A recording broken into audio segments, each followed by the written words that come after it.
non-capitalized. I understand those. There will be those who disagree with it. I'm not suggesting that philanthropic norms need to be reversed from 20% Jewish, 80% general, to 80% Jewish and 20% general. There has to be more of a balance. 80-20 is imbalanced. Sure, Jews in American society have a commitment and a requirement, a responsibility to contribute to the overall welfare of America. But 80-20 is simply totally imbalanced. Lastly, or penultimately, the core of Jewish continuity to me means more Jews celebrating Jewish life together. In other words, that if Jewish life means Jews gathering around, lamenting what's happened to the Jewish people, no, I don't see much continuity there, because people don't want to continue with a negative process of negativity, of what does it mean to be a Jew? Terrible things happen to Jews. Every year I take academics to Israel. I often pose the question to them. I say, what does being Jewish mean to you? I often get the answer, well, terrible things happen to Jews. And I say to myself, what kind of sustained Jewish identity can be built when the image that Jews have is that of terrible things happening, a sense of negativity? What Jewish continuity to me means, Jews desiring to celebrate the joys of leading a Jewish life together. One of the comments I was making myself as I was in the show last night, I was saying, yeah, this is the model of an Orthodox synagogue. Parents, grandparents, and grandchildren celebrating being Jews together. That's a very powerful, positive message. The problem with an Orthodoxy is that when it happens in forms that we do not approve of, rather than say, I'd rather see it happen, we tend to condemn those forms. And again, there have been innumerable instances of this. Someone's mentioning to me, for example, the chief rabbi, Jonathan Sachs, is a major spokesman for a modern Orthodoxy. May very well be the case. He's a very eloquent and persuasive spokesman. But what bothered me enormously is that Limud began in England as a week-long study program for Jews everywhere. It expanded from England to countless countries around the world. The Beit Din of London ruled that the chief rabbi could not participate, and Jonathan Sachs never did. His son, by the way, was one of the organizers of Limud. But he was a perfect example of the Orthodox establishment could not bring itself to offer support to a group that was trying to celebrate leading a Jewish life, a group with a positive message, and was spending more time knocking that group than trying to offer any encouragement to Jews enriching themselves as Jews. And this leads me really to the last point with this I'll conclude, is that I don't think there's any mystery to Jewish continuity.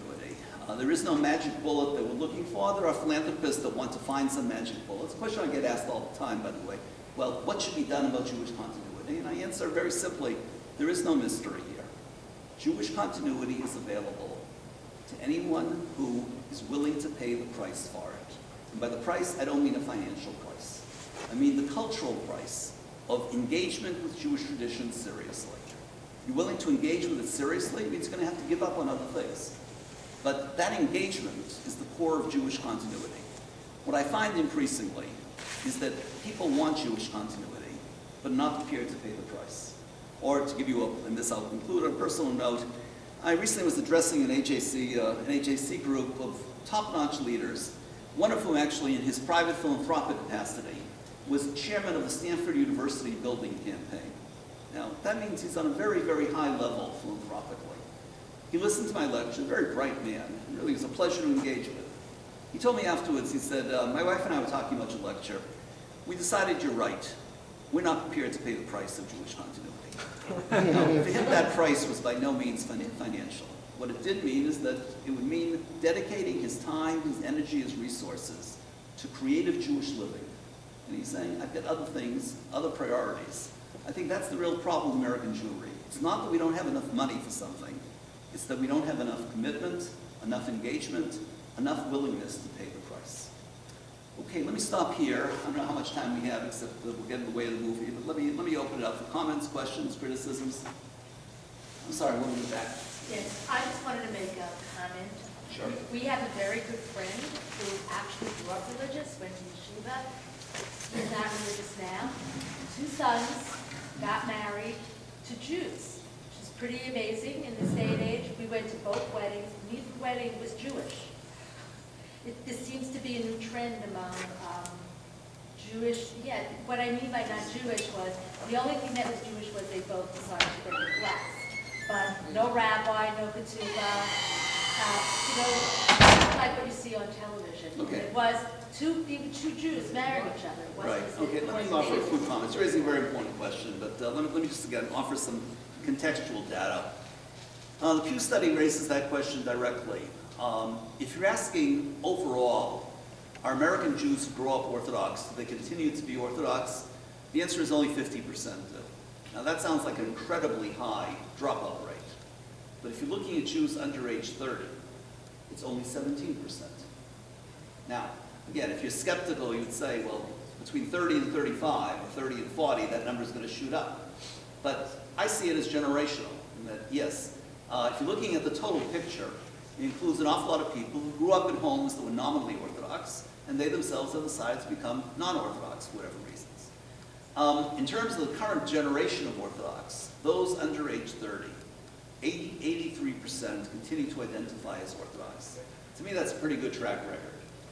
As far as the second issue you raise of does endogamy guarantee Jewish continuity? Obviously not. In other words, it's a free country, people have a plethora of choices, and you really can't predict how it's all going to end up.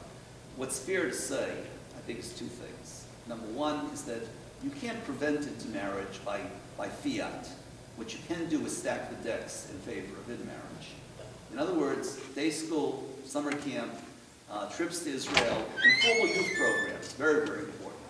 All those tilt the decks in favor of intermarriage. Doesn't mean it won't happen, and when it does happen in Orthodoxy, by the way, as I say, it becomes a national scandal. I frankly am somewhat gratified by the national scandal, but I say when it remains a scandal, you know it's an isolated problem. It's when it becomes normative and there's no scandal, that to me is when the real problem is. But my first point simply is that no, you can't prevent intermarriage, but you can stack the decks in favor of intermarriage.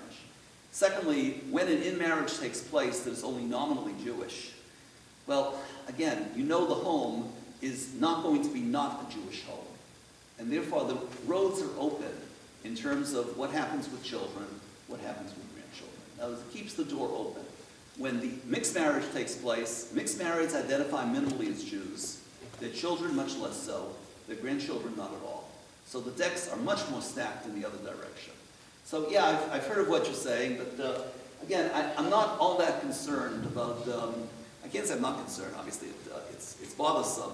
I think in Riverdale, where I live, most Jewish families, most modern Orthodox families have 3 children, and of those 3, the odds are high that at least one will become non-Orthodox. And then they undergo experiences such as those you describe. I haven't done a scientific study of that, but it's what I've looked around. By and large, what I'm saying is that the retention rate is much higher than you might think, because the under 30 generation is much more committed to Orthodoxy. Dr. Katz. Do you think, is it possible to figure out and get a sense of why that one child would marry out? I didn't say 1 out of 3 would marry out. I'd say 1 out of 3 would become non-Orthodox. Would become not one of them. Do you think there's a reason that can be? Oh yeah, I have a pet theory on that, which again, it's What is painful, your and pet theory? I don't mean to attack any Jewish educators, but I find the problem with the day school, the strength of Orthodoxy is that it's become a 12-year Jewish education. You know, Jewish day school education is non-negotiable. You add on to that the 13th year in Israel, but even putting that aside, that's a major change in norms. It means Jewish education is not for the pre-bar mitzvah. You know, it is, number one, through adolescence, and it's the message that serious Jewish education is about textual study, it's about ideas, things that don't take place before the high school level. So on the one hand, the beauty of Jewish education is that it's, of Orthodox education, it's become normative through adolescence. The problem with the system, again, this has nothing to do with money, which is what everyone talks about around the dinner table. The problem with the system is that it works incredibly well for those who are good students. For those who are not, the tendency to fall out is much greater. So in this sense, if you're asking me why is it that 1 out of 3 would become non-Orthodox, I say take a look at their grades, and that'll give you your answer. The day school system essentially is, at its best, it's a Jewish Ivy League system. No one's going to get into, not no one, there'll be those who will get into Ivy League schools, but not everyone's going to get in there.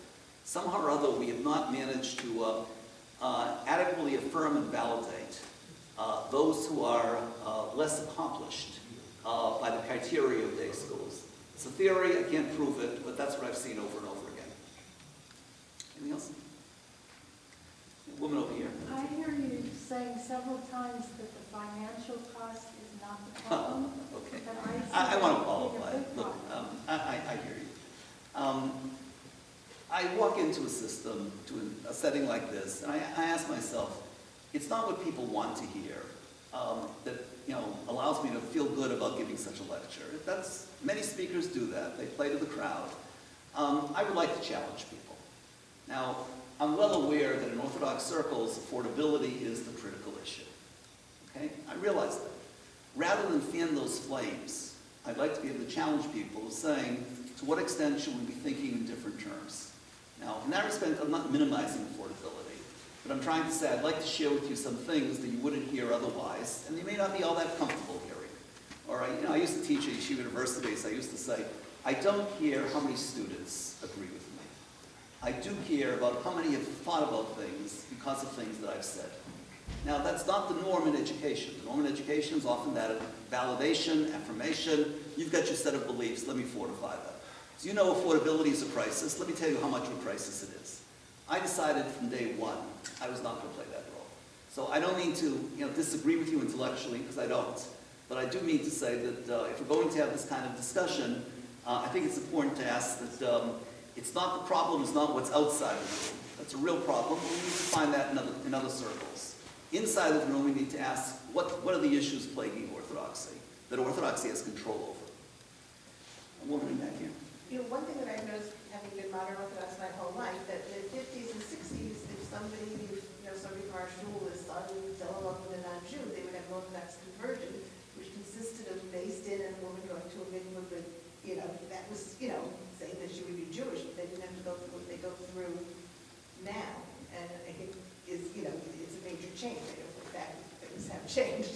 Well, things have changed. Look, a lot of parallels. A friend of mine from Boston is in 1948, before he was born. His father bought a bakery, and immediately got the share of the Vada Rabbanim of Boston. And for 60 years, that bakery had that, it was then called the VH, Vada Rabbanim, the equivalent of the OU, but for a bakery in Boston. In 2008, after 60 years of being in business, he suddenly loses that share. Lively cooking all the same goods. His bakery's open on Shabbat. So he, his livelihood is at stake. So he went to the newspapers, Boston Jewish Advocate, and he said, I don't understand this. It was kosher in 1948. It was kosher in 1998. Why is it not kosher in 2008? The head of the Vada Rabbanim, a wonderful man, he said simply, times have changed. Okay? Standards have become different. Is it necessary to have those standards? Without question. Orthodoxy in the 1950s felt incredibly vulnerable, and in feeling vulnerable, it did not feel it could take stances that would fly in the face of the practices of people at large. So it was constantly willing to accommodate. It was much more willing to accommodate. Orthodoxy post-1960 is much more assertive, much more self-confident, and as a result is much less willing to take the very same stances they took back in the 1950s. I gave you a very small example of bakery, much more significant, and again, historical documentation is very clear. 1954, and it's partly I have a personal stake in it, but I'll share with you as well. 1954 was the 300th anniversary of Jewish settlements in North America. The Synod Council of America, which was then the interdenominational body, I said earlier about mixed boards of rabbis, Synod Council of America was the national body. They developed a statement that all Jews should be celebrating this, including services across denominational lines. In other words, there's no reason why Orthodox, Conservative, and Reform synagogues could not get together for some sort of commemorative evening. Okay, I thought it was fairly harmless. 2004 was the 350th anniversary. So I said very simply, look, why don't we just take the last resolution and just print it lock, stock, and barrel? It was perfectly accepted in 1954. Why don't we just print it again? So I said, of course, but let's just send it out to the relevant parties. The Reform movements, Union for Reform Judaism, the Rabbinical Council of America, the Conservative Movement United Synagogue, and just make sure they're okay with the same wording that these bodies were okay with in 1954. I get a call from the then executive director of the Rabbinical Council of America, and he said, look, I don't mean to step on your toes, but whoever wrote that resolution, and I assume it was you, really needs to have his head examined. So I said, why? I said, what's this about mixed services between Orthodox and Conservative Reform synagogues? There's no way we'd ever sign on to that. You should know better. So I said, well, excuse me, I really didn't author it. All I did was take a resolution that was on the books that you had signed. Your organization had signed some 50 years earlier, and therefore I thought it was perfectly good. He said, look, as an historian of all people, you should know better. In 1954, we were very weak. Therefore, we felt we could not say what we believed. Today, in 2004, we feel strong, so we say what we can believe. In that respect, yes, things have changed. Block kosher has become the norm. You may celebrate some of those changes because they do mean intense commitment. They also mean what some derisively call the Chumrah of the Month Club. In other words, the most extreme opinion becomes the normative opinion. We have time for one more? Yeah, woman over here. This will be the last one. Could I just give two brief stories to illustrate that times are changing, but I think that there is that positive element. I taught at the Solomon Schechter High School of Long Island for many years. A number of my students, the boys, did their college essays on how they couldn't play hockey in yeshiva league. They ended up playing with Catholic parochial Right. high schools, and a lot of those boys became attorneys. I've been in touch with them. The other day I went to the wedding of one of my former students, a 30-year-old beautiful young woman, and she had met her cousin at an event. I'm not sure if it was the Manhattan Jewish Experience, the JEC, but these are outreach organizations that sponsor Shabbat dinners to bring young people together. It's matchmaking in a very refined way. And as I was leaving, I saw the rabbi, who clearly had been the person behind this with his rabbits, and they had stayed for this entire wedding, which featured mixed dancing, no pizza, and I thought that was so great. And I went over to them and I just said, you know, what you are achieving among our youth is so special, and it's of total importance for our continuity. So they asked me who I was and so I said I had taught the Kala, and they knew that she had gone to Schechter, and they said, well, what you at Schechter have been doing is of vital importance. And I thought, and I believe that as an Orthodox woman teaching at that school, I thought that we're all in this together. The fact that this couple, this very devout, right-wing couple, understood it, I think is very promising. Well taken. Beautiful story. Thanks. Okay, once again, thank you to all of you. Really, it's been a wonderful very much look forward to coming back again. We have pizza next door along with